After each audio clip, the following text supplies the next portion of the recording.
अगर 2021-22 में बजट था लगभग 6,000 करोड़ के करीब, तो अब ये 7.5-8 करोड़ होना चाहिए था, 1,000 करोड़, क्योंकि और कोई तो लद्दाख के पास सोर्स है नहीं है। गवर्नमेंट ही वहाँ जाके स्पेंडिंग करेगी तो काम चलेगा ना, और तो कोई सोर्स है नहीं वहाँ पे। टूरिज्म कितना ही वहाँ पे जनरेट कर देगा।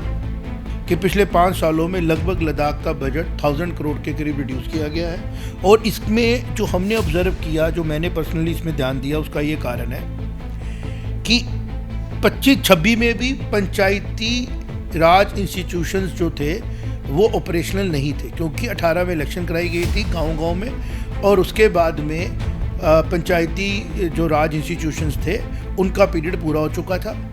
और शायद ये भी रीज़न है कि जो उसके लिए फंड्स एलोकेट किए जाते थे वो शायद नहीं एलोकेट किए गए। रीज़न हमने ढूंढने की कोशिश की, हमें कोई वोकली इतने अवेलेबल नहीं हुए, तो हम भी आपसे उतनी बात शेयर कर पाएंगे जितनी हमें पता है। अब हम बात करेंगे absence of hill development council.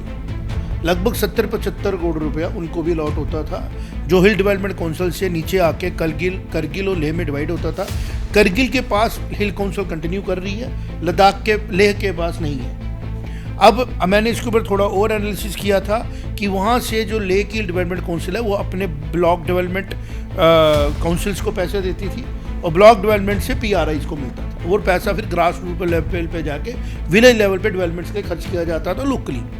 अब चूंकि वो इंस्टीट्यूशन एग्जिस्ट ही नहीं कर रहा है, अब वो सारा का सारा जो सिस्टम है वो चला गया है ब्यूरोक्रेसी के हाथ में, डायरेक्ट गवर्नमेंट के हाथ में, सेंट्रलाइज्ड हो चुका है। तो हम ये एक्सपेक्ट नहीं कर सकते हैं कि जो लोगों की बात है, जो लोग उसके लिए ट्रेंड ही नहीं है, अगर ये लोग ये स्ट्रक्चर डिलीवरी कर सकता है तो डेमोक्रेसी के अंदर फिर PRIs की ज़रूरत ही नहीं है। फिर तो सेंट्रलाइज तरीके से चलाइए, एज ए कंपनी चलाइए किसी जगह को, है ना। तो कंपनी की तरह तो नहीं चल सकते ना देश या समाज, वो चलेगी डेमोक्रेसी के साथ। तो ये मिसिंग जो है ये हाईलाइट करने की ज़रूरत है और रियलाइज़ कराने की ज़रूरत है गवर्नमेंट।